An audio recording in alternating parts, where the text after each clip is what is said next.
So today I'm about to show you how to set up a complete MERN stack in n8n. First, understand that n8n handles the server and logic layers of your application.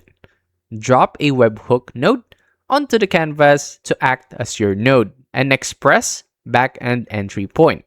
Set the HTTP to post to listen for data sent from your React front-end forms. Next, drag a MongoDB node into your workflow and connect it directly after your webhook trigger.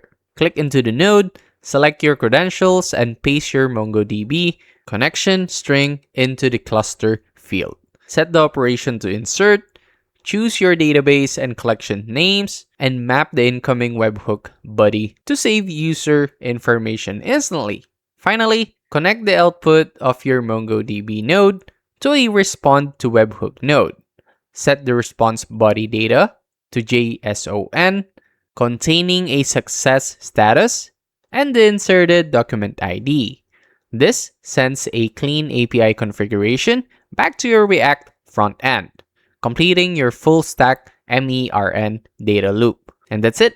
That's how to set up complete MERN stack in n8n. If this helped you out, make sure to like, subscribe for more quick tutorials like this, and comment down below what other topics you want me to break down next. I'll see you on the next one.